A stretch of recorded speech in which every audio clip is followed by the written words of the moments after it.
Hallo. Hello. If you're learning German, you've probably noticed that German doesn't have a progressive form equivalent to the English ing, as in, I'm thinking. This video is going to show you some interesting ways of expressing the progressive in German that you might not have been aware of before. But before we go into detail, let's consider some examples. Imagine Jennifer is calling Thomas while he's at the pool swimming. Jennifer asks Thomas, Was machst du? "What are you doing?" To which Thomas answers, Ich bin am Schwimmen. "I'm swimming." Jennifer's confused. Was? Du schwimmst mit deinem Handy? What? You're swimming with your mobile phone? Jennifer's right to be confused, and we'll get to why that is in a second. First, let's look at one more example. This time, Jennifer's calling Daniel, who's lying by the pool. She asks the same question. Was machst du? Daniel answers. Ich bin beim Schwimmen. This time, Jennifer's not confused. What was the difference between Thomas's answer and Daniel's answer? We'll show you how both of them expressed progressive meaning, but how their meanings were subtly different too. But we'll begin by focusing on Jennifer's use of the progressive. When she said, Du schwimmst, meaning you're swimming, she used what you probably recognize as the German present tense. German present tense encodes three different aspectual meanings. The term aspect in this context might be new to you. Simply put, aspect denotes the way in which the time course of an event takes place. The three aspectual meanings that can be expressed by the German present tense are futurate, habitual, and progressive. Let's have a look at these three meanings using the verb joggen, to jog or to run. Example 1. Ich jogge morgen.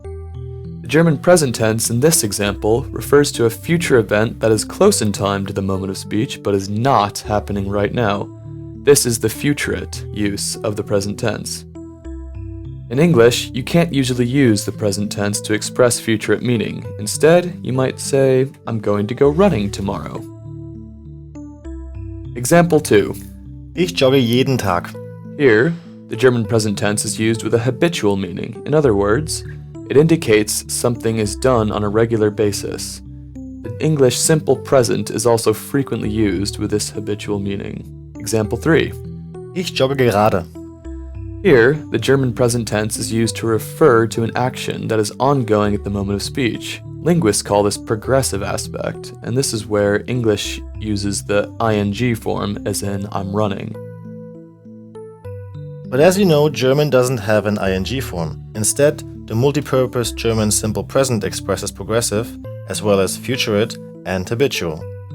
But our focus is the progressive, and although the simple present is the most common way to express it in German, there are at least two other ways, and these are not always taught to second language learners.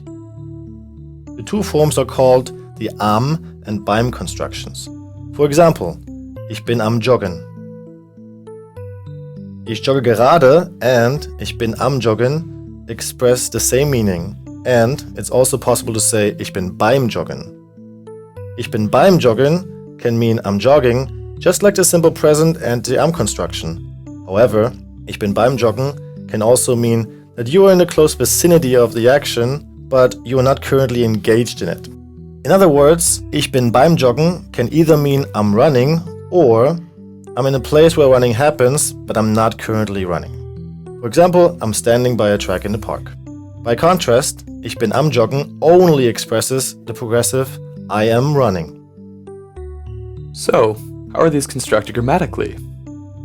Am is a contraction of the preposition on, meaning on, with the dative article dem. Beim is a contraction of by, meaning by or at, with the dative article diem. The meaning of each preposition entails a subtle distinction created when using them in a progressive context.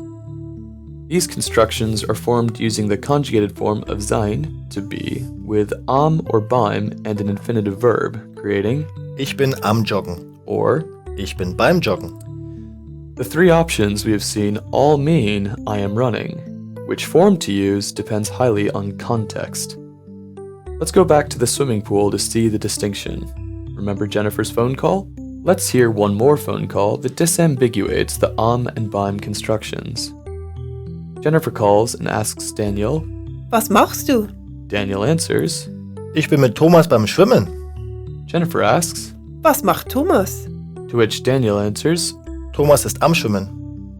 Here, Daniel's answer to the first question Ich bin mit Thomas beim Schwimmen. is the best response since he and Thomas are at the pool, but only Thomas is swimming. Remember, beim can denote an ongoing progressive like but beim also shows location. Daniel's answer to the second question Thomas ist am Schwimmen. uses the construction to make it clear that Thomas is in the process of swimming at that moment. So, we have seen how the present tense expresses three aspectual meanings in German, and we focused on the progressive, which can be expressed through the present tense and also using the am and beim construction. The am and beim constructions we have reviewed are not usually taught in German textbooks and are not typically considered standard German, although they are used by German speakers every day. As a teacher or learner of German, or maybe a linguist, do you think the and beim progressive should be included in teaching? Let us know what you think. Goodbye.